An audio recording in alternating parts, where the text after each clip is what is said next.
Hello everybody, welcome back to another episode of Just It, where I'm playing Final Fantasy 14. Why do I always have to do that? I don't know. Oh, well, there goes my cat. Let us continue with... Like last episode we... yes, last episode we started doing the Warring Triads, little side quests, I guess, and today we're going to go and continue doing that. Warrior of Light, if this world is to survive, we must needs move forward with our plan. Another pillar of the Warring Triad must be toppled. The question of which has already been answered. Following our encounter with the Legatus, Archon Y'shtola detected erratic etheric waveforms emanating from the sector containing the icon Sophia, known simply as the Goddess in former times. Such readings can only mean one thing. She is close to awakening. Let us return to Azizla forthwith and put an end to this primal deity lest she arise again in all her terrible glory.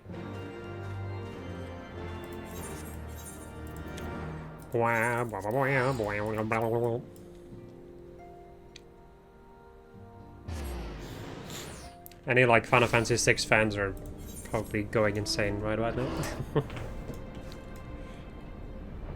I mean, I know I sure as hell would.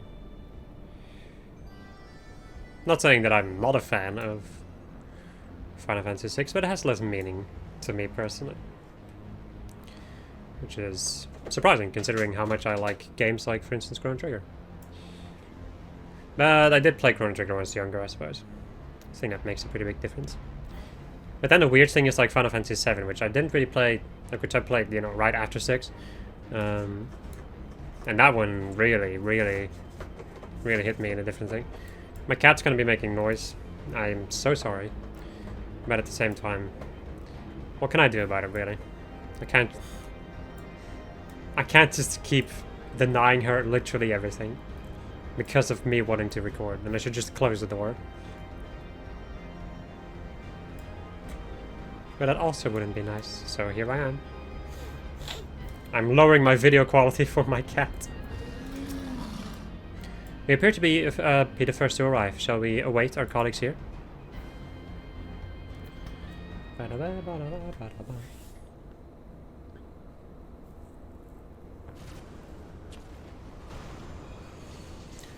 Could the 6th Legion have returned?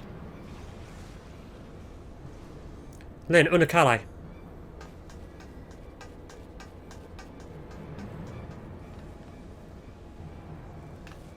We're under attack. Y'shtola and Uriante have engaged the foe not far from here.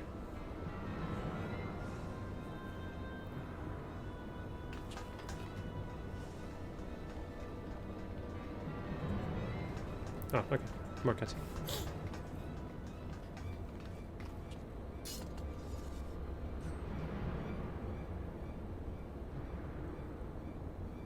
Huh, rarely is my shield thus tested. To seem the Alligans have not been lax in their recruitment.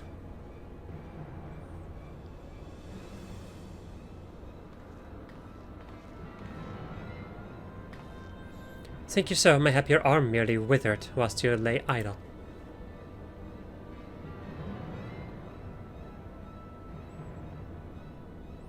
Still your tongues. We have stalled them long enough.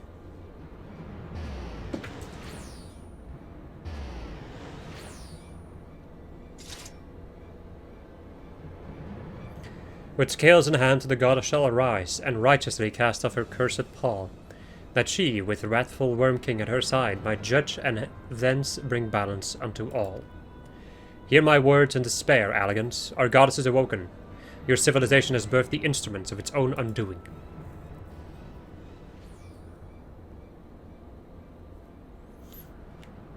Nope. It's well that you're here, Lyn. I should like to know what our assailants were saying. You understood their words, did you not?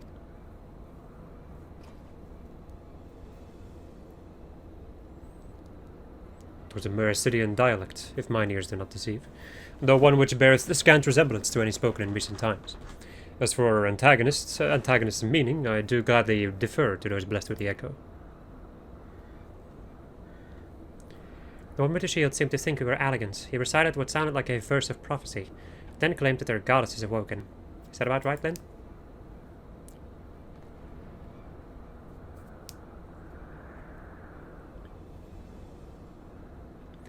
And might we assume that this deity of theirs is the very icon we've come to top?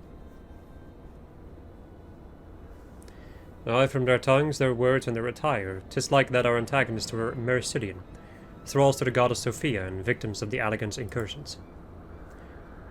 If, as Kral claimeth, they thought us agents of Alec, 'tis little wonder that they sought to bring us low. You suggest that Sophia's servants have been liberated from their containment, and we have no choice but to accept word of her awakening as truth. God's help us, the Warring Triad have proven formidable enough when we've roused them from a fraction of their true strength. Should Sophia break free at the peak of her powers, then her friends won't stand a chance.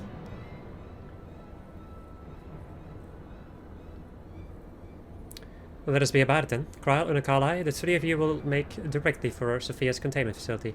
Ryanja and I will do what we can to occupy the Icon's thralls. Thrall me, Daddy. I don't know.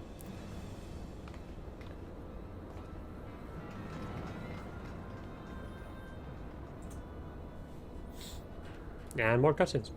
Jeez.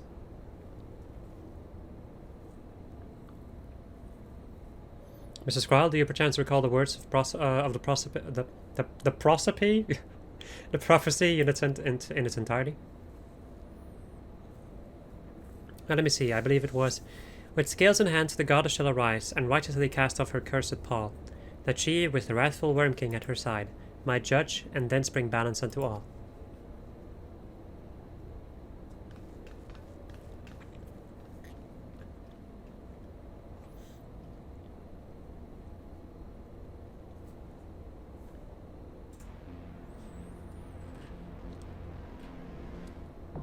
There it is.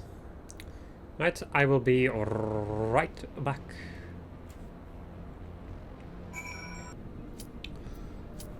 Shit. Here we go. Not again, but just here we go. Oh well, again if you count the amount of times I've done this before. Well, the normal one I haven't even done that much, but extreme, yeah. Yeah, definitely did it all. I leave the goddess in your capable hands. Just watch out for her worshippers. I even did the unreal. When it was a thing.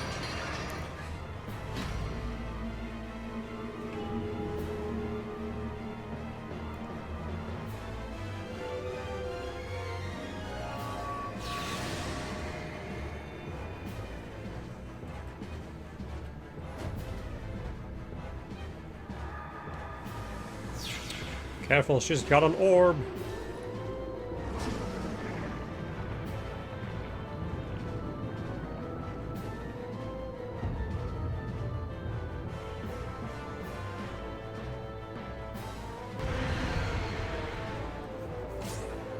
How loud.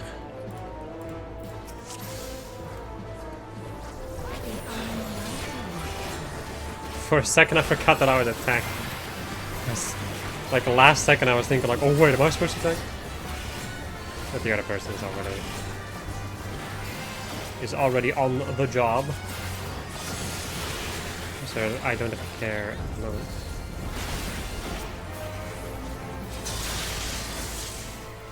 AoE's a pretty dang telegraph in the beginning part. Quasar is going to be like random people are going to get meteors falling on top of them. But yeah, the AoEs aren't that big. Don't do that much damage, if I recall. Right. And then at some point she's gonna start teleporting around, and she will dash in the direction that she faces. Ha! When she does this, she's going to do some rage fight damage.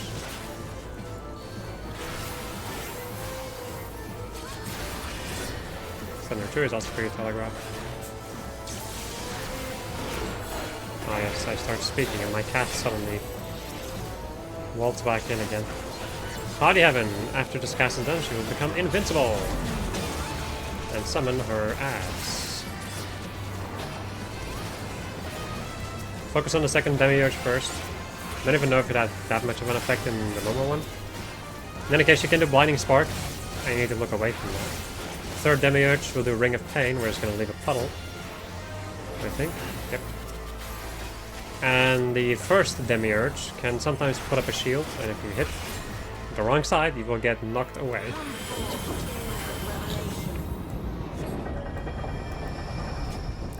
Just gonna bring out the scales, and we're gonna have this happen to us. Nice little tutorial of what can happen.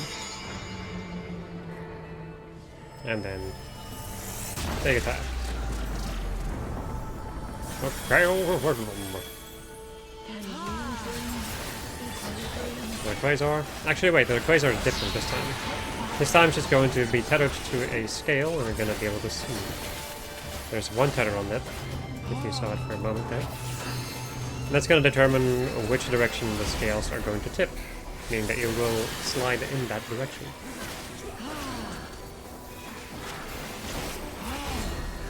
Ha! Oh.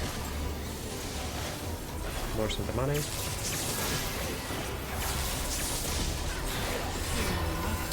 With this you have to overlap a white one with a blue/black one, and it will bring them in equilibrium. And then you will not suffer the consequences, otherwise you will suffer the consequences. More Symptomani.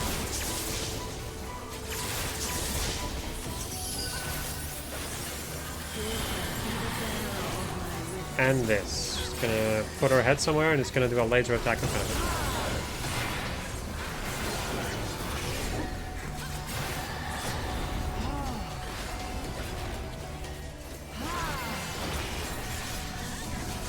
it. Even more Symptomon.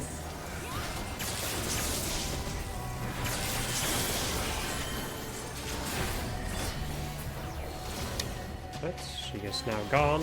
I'm going to do another dash attack.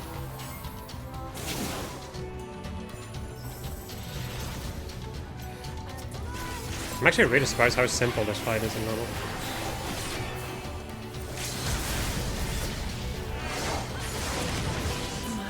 There you go.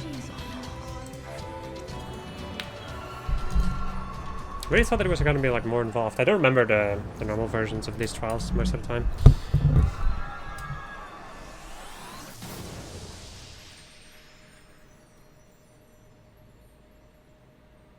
So this arena. Hey, look, I'm alone. Who'd have seen that coming? At least I got a player commendation. Thank you.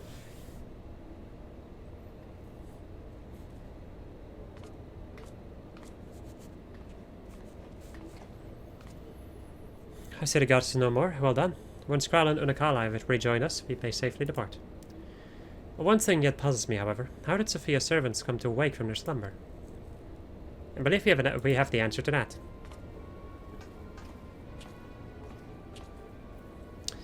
We discovered the remains of a Guardian soldier in an adjacent sector of the containment facility. Tis like that a fool ventured too close to Sophia during the Empire's previous incursion, and was enthralled for his troubles.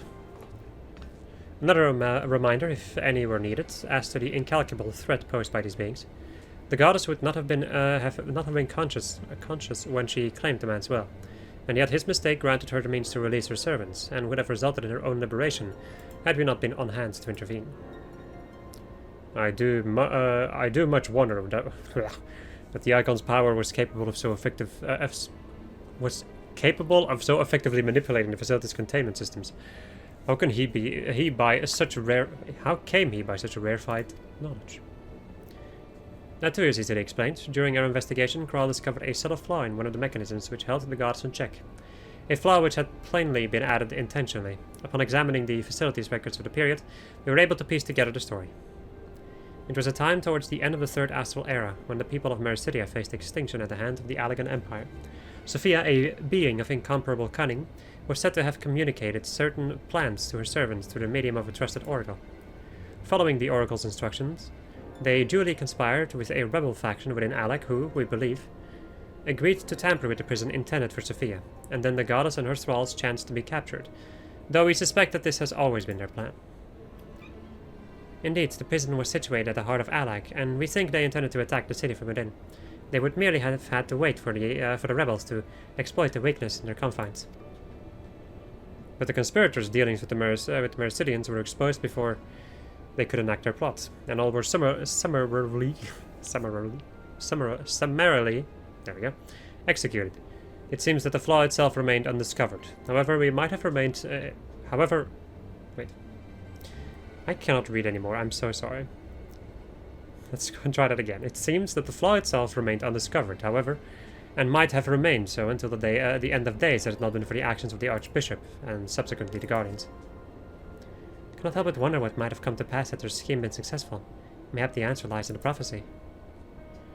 Grawl have the right of it. Its words may be deciphered thus.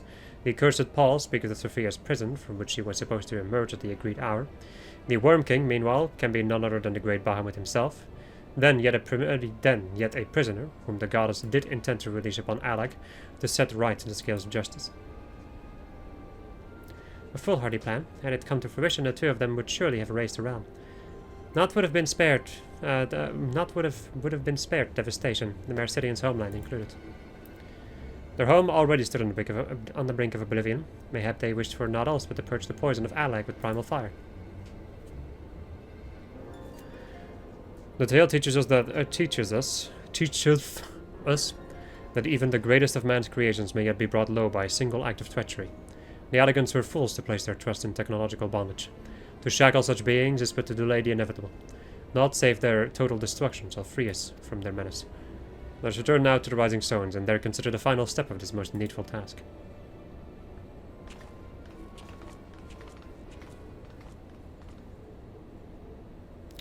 The threat posed by the facility is far greater than you imagine, Morianje, and one not limited to the icons themselves.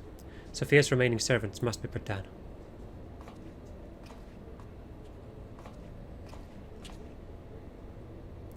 Warning, deactivating stasis chamber support systems will result in subject termination. Enter identification code to continue.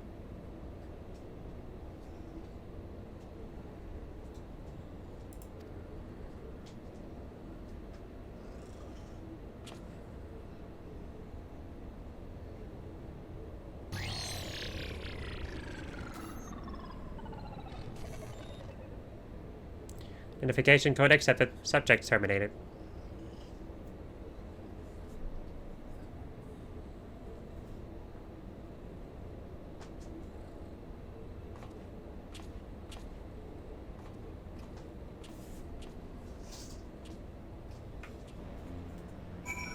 Okay. Back to the Rising Stones, as I have to deal with a cat who doesn't want to leave me alone. I can't do anything. Nothing. There's nothing I can do. Stop. Go away, please. Okay, that's enough. Enough. Okay.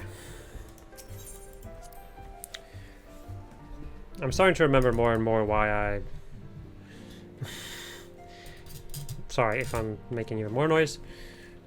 Starting to remember more and more why I decided to close my door whenever I'm recording. Normally. This is what happens when I don't record in a long time. I just kind of forget the things that I usually do.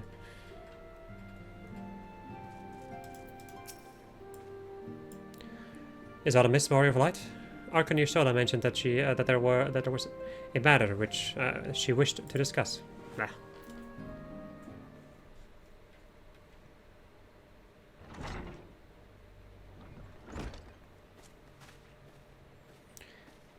Well met, Lynn. You will forgive me if I seem curt, but I would settle an account with our young friend.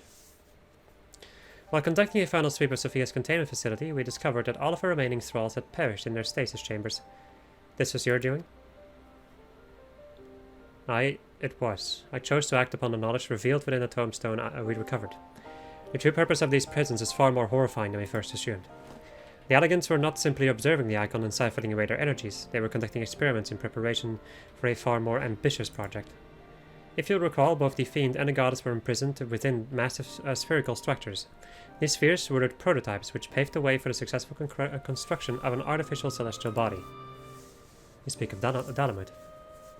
Aye, the icon's cages are unmistakably of the same design as the Red Moon. To be plain, the research facility contains the seeds of 3 calamities, which might feasibly be visited upon a chosen target. Eliminating one of them necessitated the destruction of the goddess's slumbering thralls, a distasteful task unbefitting one such as the Warrior of Light. Thus did I resolve to perform the deed myself. You have made your case, and it is apparent that we were not in full possession of the facts. Nevertheless, your notion of what may or may be expected of Lynn is presumptuous in the extreme. When the Warrior of Light chose to join the Scions, she did so in the knowledge that she would be required to face and destroy not only the Primals, but also their fanatical servants. That which you term a distasteful task is an essential part of our calling, a burden which every Scion is sworn to shoulder.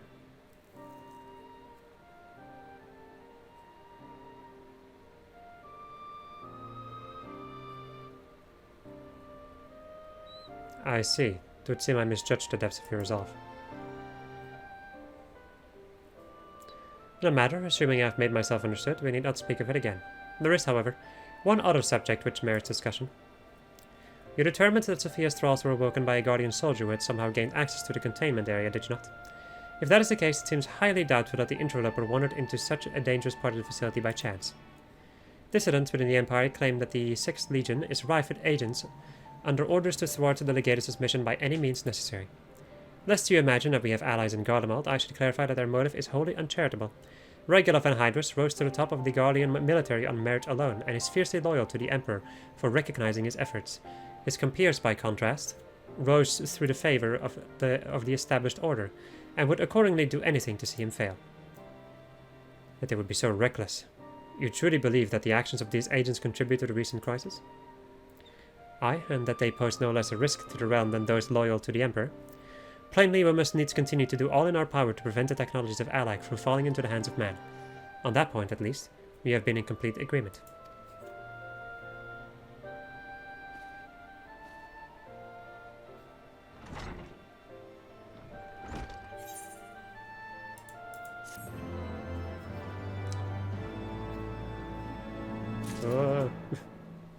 Forgot. Alright. Greetings, Warrior of Light, but one pillar of the Warring Triad remains. Zervin, the icon known as the Demon.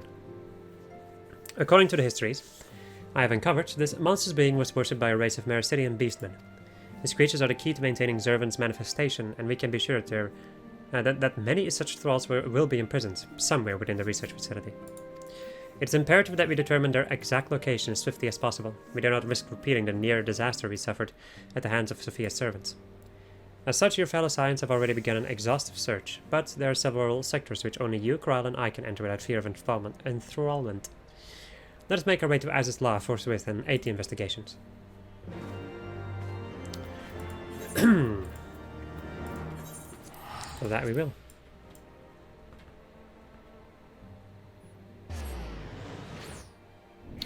I will also be doing this next piece of content as a Hwad Mage.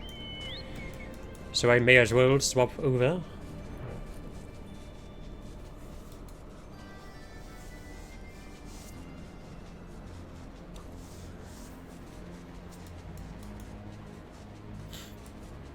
Don't you love flying up to the flagship each time?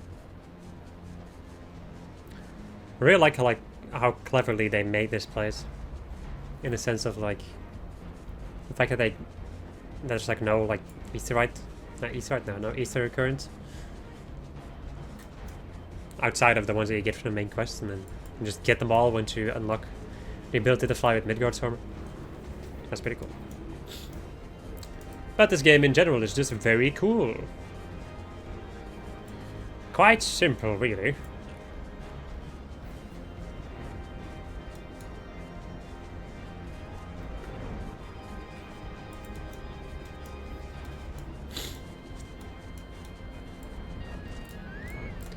Alright, buddy. What you got for me? Or buddies? Because there's more than one. Kral, this could be caught you. The facility has been swarmed by Imperial troops. By their standards, we judge them soldiers of the 6th. Aye. Once more, the regular Van Hydrus stretched forth his hand to seize the forbidden fruits of Allag.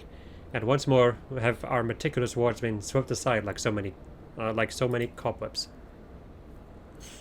But some wards were destroyed from within by the pulsating energies of an icon. I presume it's regular, probably. Yeah. I like how there's 3 white mages. Nay, put up your weapons and listen. The followers of Zervin have awakened, and they toil to rouse their master. The demon's worshippers yet slumbered when we confronted Sophia. Could the tampering of her thralls have been more widespread than we thought? They shared a common enemy. It is not unthinkable that they would seek to free all those the Allegans had imprisoned. Yes, the cage doors are open, and whilst you stand here quibbling over who picked the locks, my soldiers are inside the facility risking their lives and their sanity. They have volunteered to face death to prevent Zervan's servants from waking him in the fullness of his power. Now, assuming you have at last understood the gravity of the situation, it is time that I rejoined them. But you cannot hope to succeed. The icon will enslave the minds of any who draw near. Thus did I seek out those with the power to resist his influence. Aid us, and mayhap my men will not perish in vain.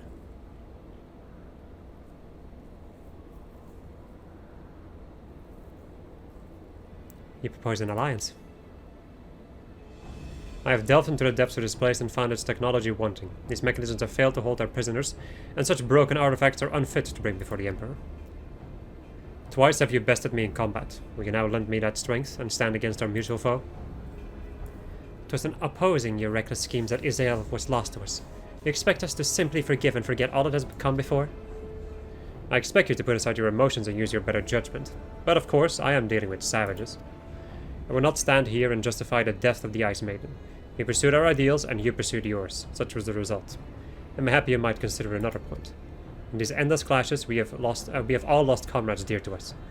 Yet I choose to put aside past grievances to beg your champion's aid, to appeal to your reason. Thou art willing to build a bridge of common purpose on such tremulous foundations?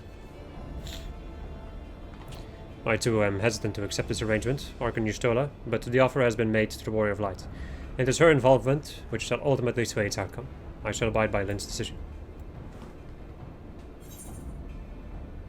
I cannot fight alongside the Emperor. Server must be stopped.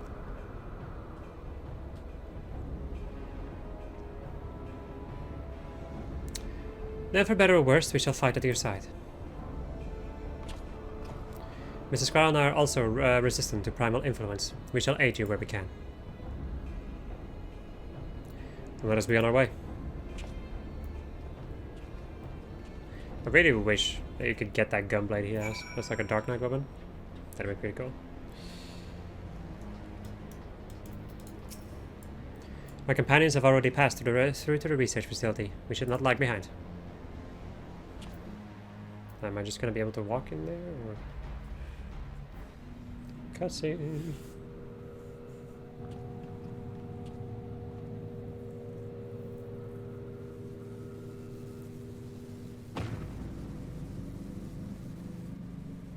The demon stirs.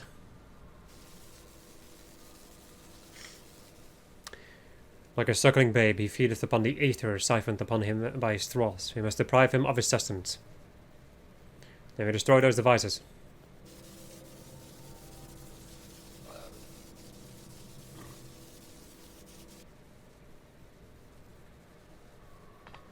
Hold, witness your soldiers.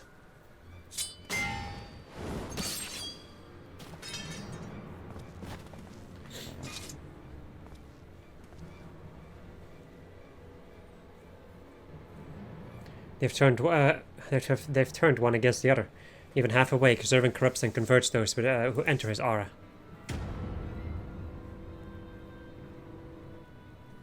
Restore us then, Lyn. Unakalai, we rush in together and each disable a generator.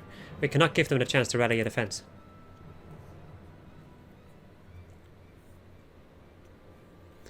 There are 4 mechanisms on my account. If I can avoid the icon's miasma, my blade will make short work of the last one. We, all of us, have pledged our lives to keep your lives. I would rather you tend to my fallen. Some may yet survive with their minds intact.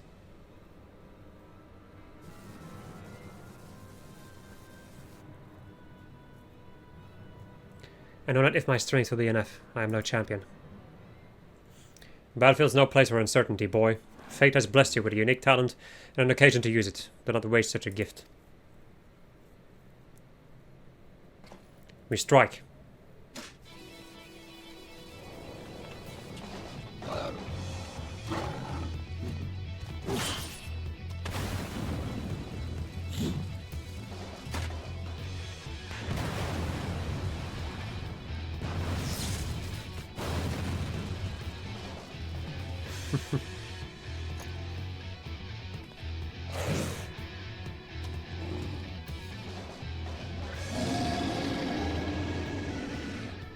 God, Servant is...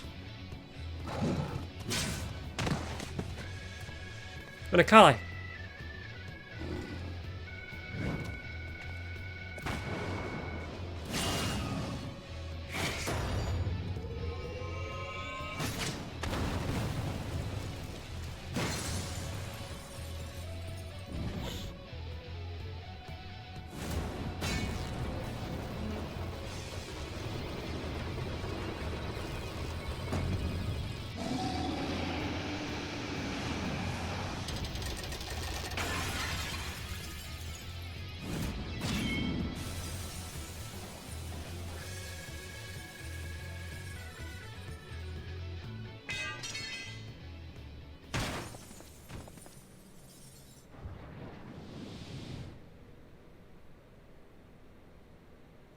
He slumbers once more.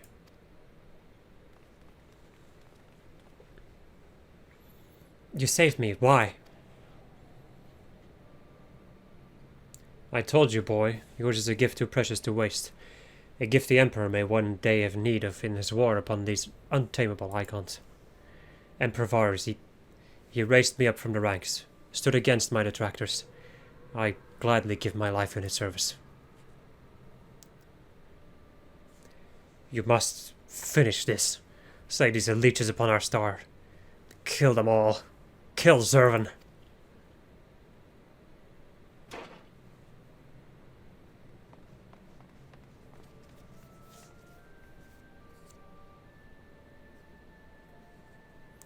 We must needs withdraw and prepare our assault. At the cost of his very life, the legators have prized open for us a window of opportunity.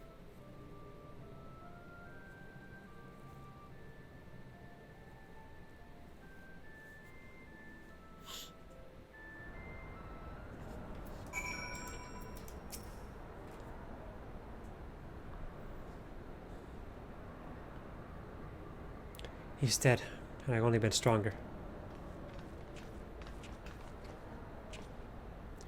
Enough of that. There'll be time for regrets after we've rid the world of Zervan.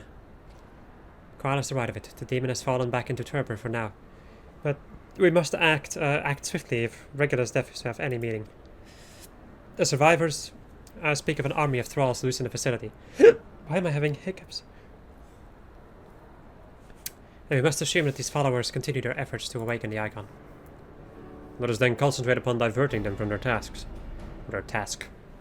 Mrs. Quile and Master Unukalai, I prithee secure the controls to serve in shackles and limit the restoration of his might. Or can you show it and I shall forge ahead and strike down those thralls as would seek to harry you? Warrior of Light, thine is as ever the most perilous duty. Gather to thee thy trusted companions and extinguish from this realm the fires of the demon himself.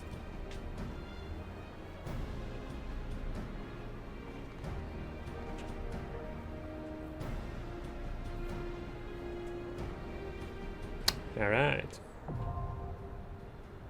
I feel like the last, this entire part, from the moment that I started the patches, I feel like I'm in so sloppy in my freaking, in my voice acting. It's not even voice acting, really, in my reading.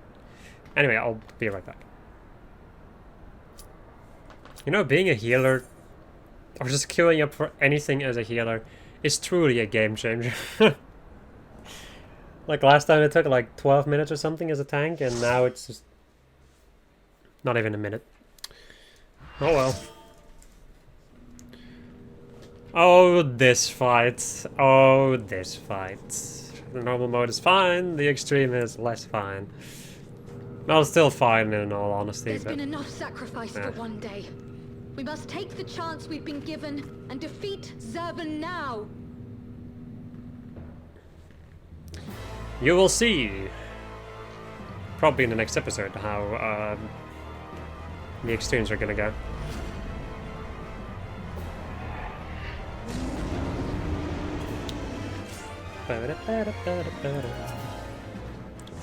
Alright.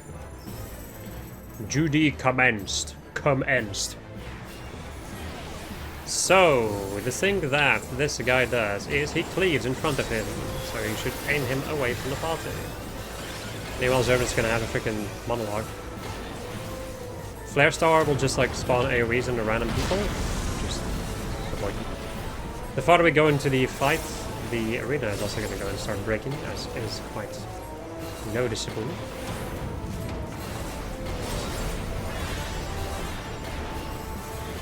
Another flare star, yep.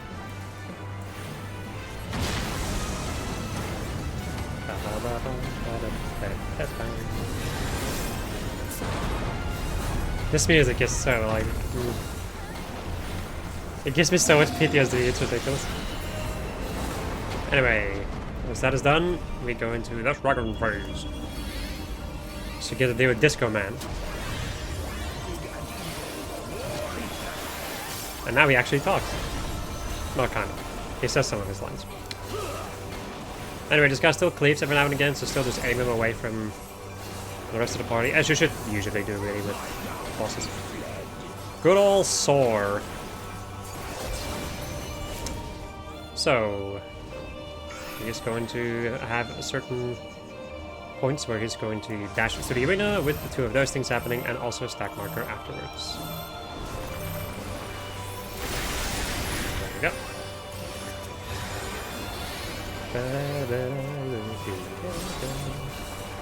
With also probably the weakest song in all of the things. Also, Wave Cannon is going to do a line attack in front of him with that particular attack. And get another sword.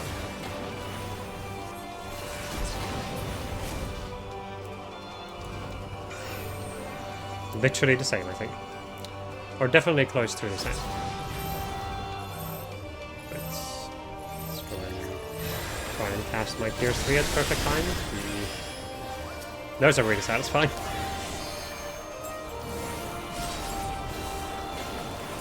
Should probably give the tank a regen.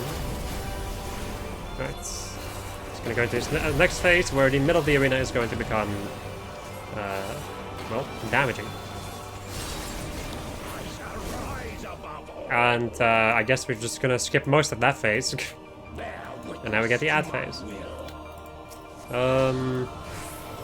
These are just normal ads. There's a couple of special ones too in this entire busyness. They also resist stun, as is customary in a lot of content.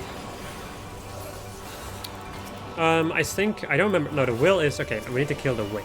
The wit's gonna be like slowly casting Mercidian Meteor. And it will most likely kill, I think, like, in extreme in any case, it's gonna one-shot you. Don't know about normal. It doesn't usually manage to end its cast anyway. Where are you? Actually, they're all, okay, no, it's this one. Once again, I am a tank main, so like a lot of stuff that you're supposed to do as a healer or as a DPS in these fights, I just don't know. Like as a tank, I know to pick up everything, except for like a couple of special ones which just don't really follow you. But I do not know anything of like... Well, not, I wouldn't say anything, but I don't know that much about all the stuff regarding DPSing and tanking this fight. Ah, healing, sorry. Yes, I don't know anything about tanking, it's just a tank man. Also, this is a really cool attack. And there's a pretty sizable amount of damage too. Dun, dun, dun, dun, dun. There we go.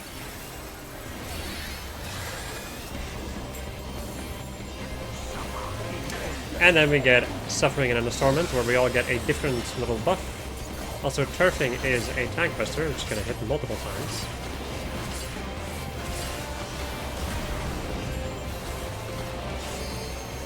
All these things are also going to do like damage over time. We have Broken Seal, where we're now going to get little markers on the ground. Stand on it with the element that you have, and you can take it. It will do no damage to you. If you do not take them, they will blow up and do a lot of damage to everybody. Cyclical, which is going to be a donut attack. Then you have Southern Cross, where you're going to have puddles appear underneath you. Just run away from the location where you originally stood, and you'll be fine.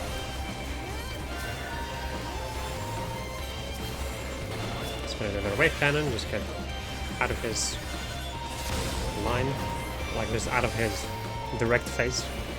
Direct face, yes. And sword.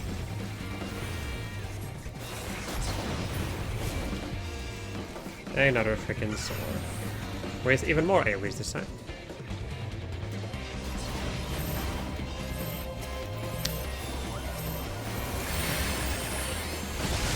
This did not do that much damage because we have a shield here. And a pretty good one too. You know, for the sake of just like extra regen, may as well. Another 7 cross. Just go ignore that. There we go. Not ignore. Just, you know, walk away from the AoEs that are appearing underneath you.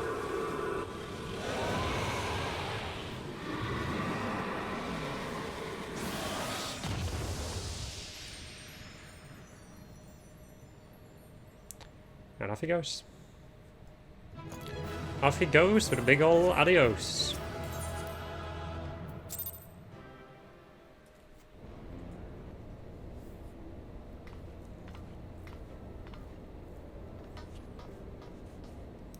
Incredible as always, Lynn. Hopefully that will be the last our world ever sees of the likes of Zervan. If one of his thralls has been slain, as far as we can determine, our victory over the Warring Triad is complete. An impossible feat had we not been blessed with your cooperation. Let us not forget the efforts of Regula and Hydrus and his men. Without their noble sacrifice, the demon would have awoken far sooner and possessed of far more formidable energies.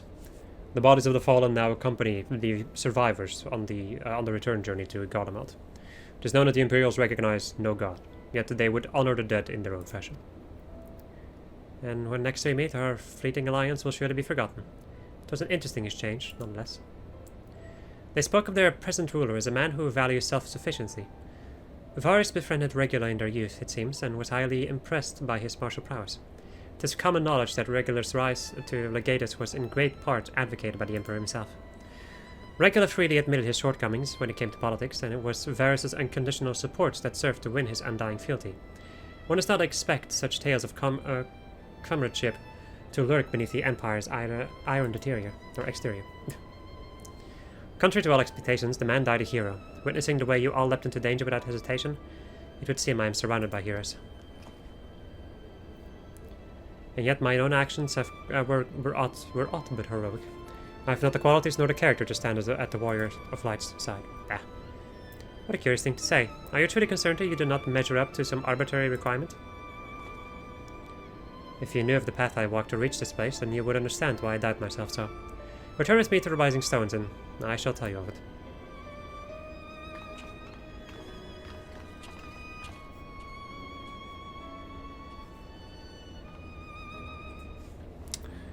Okay, story time. Rewind time. Don't even ask me where and how and why. I especially cannot answer the why. Did I get a card? Oh, I did. Reserve card. Yes. I mean, not that I'm collecting cards that much in this particular character, but still, a collectible is a collectible. And those collectibles are also quite delectable. Haha!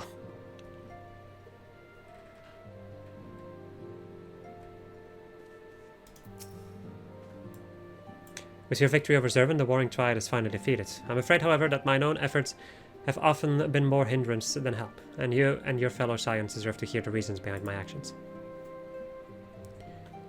Hand them over. Your reasons. Those reasons you have.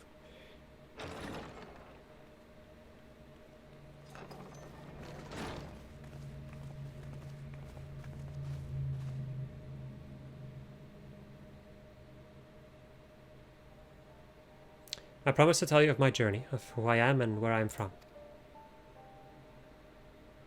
The truth is, I am not of this world. I was born of a different star, a child whose power of the Echo was too feeble to save his dying world.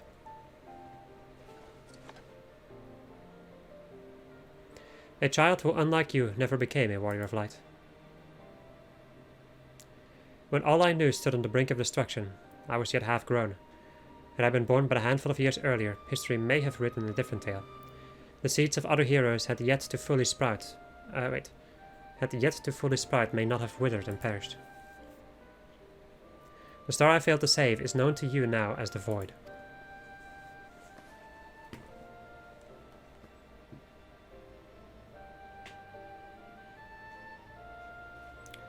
Though Lyn knew not that I spoke of my homeland, I have explained to her before the cause of its ruin. A magic was devised to contain a defeated primal smite within a stone known as Auracite, and the energies which bled from this imperfect vessel gradually corrupted the champions who wielded it. These heroes became slaves to an insatiable hunger for ether, eventually transforming into hideous fiends, and none who clung to the faint traces of light were strong enough to oppose them. The demons next turned upon each other in a war which drained the land's ether in ever greater amounts, until one day the star was suddenly swallowed in a flood of darkness, an entire world unmade in an instant. The void scent you encounter here in this realm are the twisted remnants of once mortal beings who gnaw on what motes of life force remain.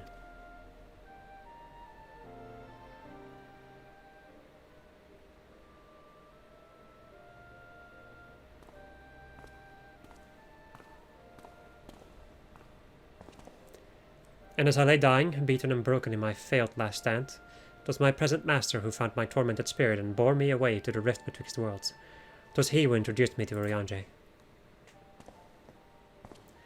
At my mentor's feet did I learn of the nature of reality, of the existence of mirrored worlds and the eternal struggle between dark and light. Sudden and overwhelming superiority for either side will shatter the balance, and the world in question will be returned to the void by a calamity beyond imagining.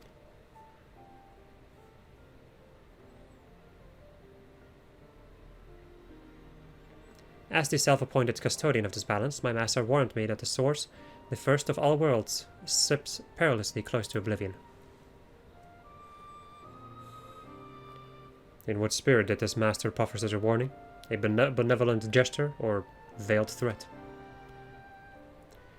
To these questions and more do I mean to coax forth answers, but no matter his intention that Heidelin doth teach her on knife's edge is an undeniable truth. Knowing this, what choice was given you to make? I chose to join my master, and act as his instrument on the star. The tragedy that befell my home cannot be repeated. I will see this world saved. And yet I hesitated at the most crucial of moments. What right have I to stand alongside a true warrior of light?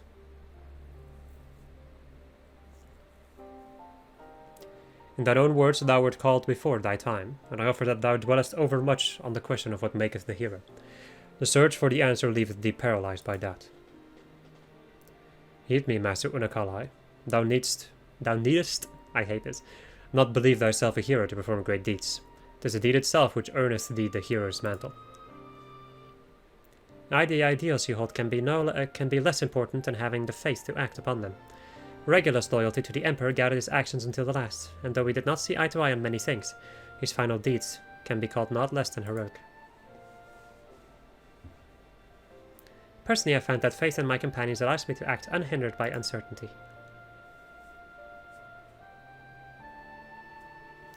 I know that should I ever falter, Lyn and the others will be there to support me, or steer me back onto the right path if needed.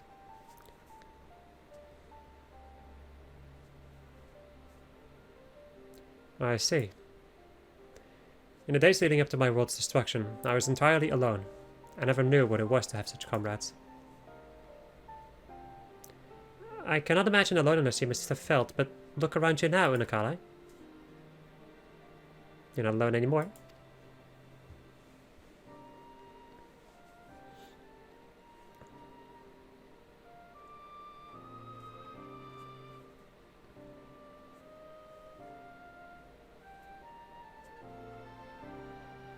Welcome to the Science of the Seventh Dawn.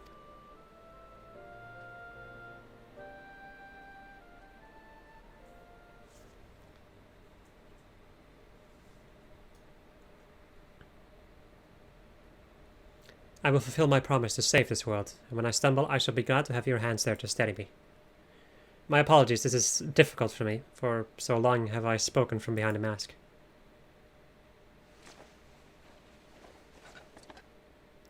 We should all feel comfortable speaking without such concealments. I should hope you appreciate the irony of that statement, Urianger. I like how he just does not move. He just looks at her.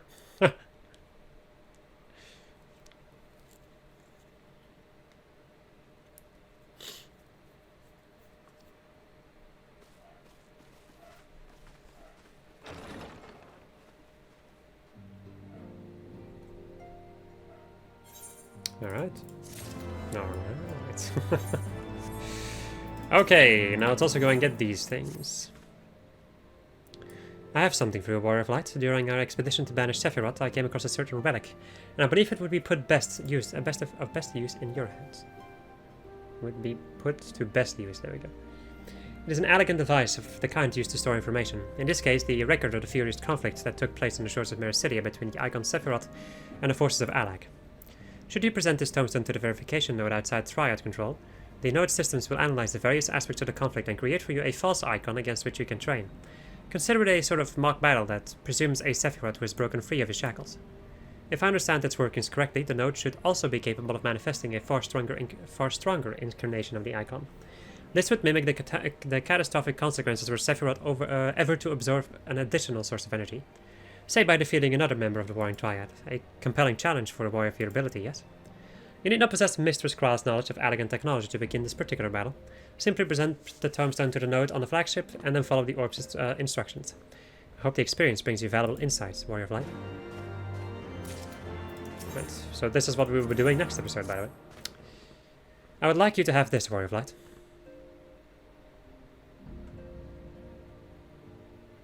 It is an elegant tombstone similar to the one we recovered after your victory over Sephiroth. The records contained within describe the goddess at the height of her power, and will enable Isaac's last reality augmentation technology to generate an idealized simulacrum of Sophia against whom to test your skills.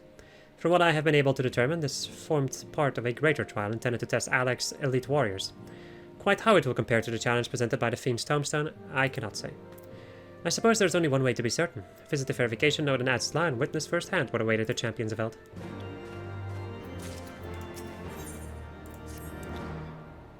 Whilst we were examining the controls for Zervan shackles, I found a tombstone that may be of interest to you. Lynn, would you like to take a look?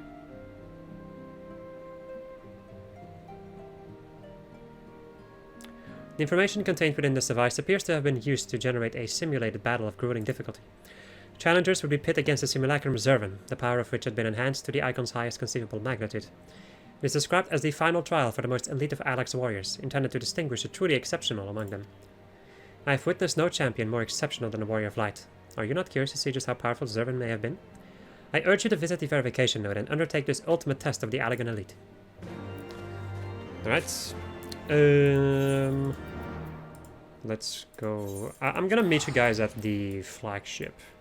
So I'll be right back. Right, I have made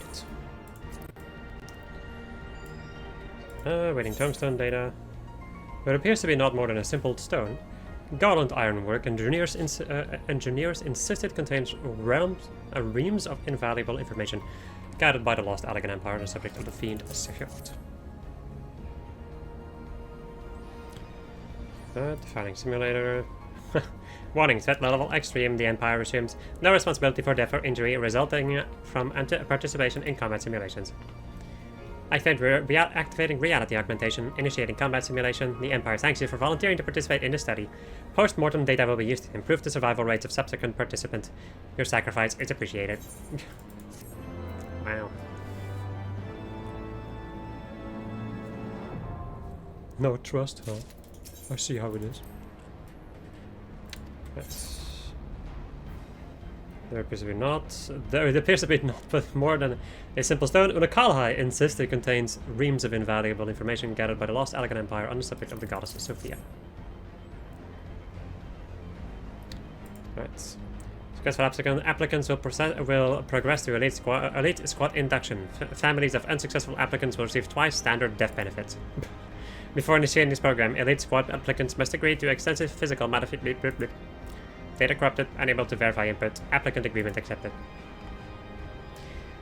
Activating reality augmentation, initiating enlistment program. The Empire thanks you for your service. Post-mortem data will be used to improve the survival rates of subsequent applicants. Your sacrifice is appreciated. Yay. I like how direct these things are. Activating verification system. Yes, yes. There appears to be not more than a simple stone, and a calling insists. Okay, it's just in a column now. Data processed.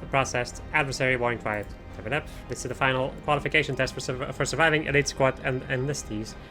Participation is only permitted to candidates who agree to unrestricted biopsy procedures following the trial. Especially enlistees who successfully complete the program will be certified as genetically superior and must submit to cell harvesting for subsequent cloning initiatives. Elimination trial survival rates are currently calculated at 1.9%.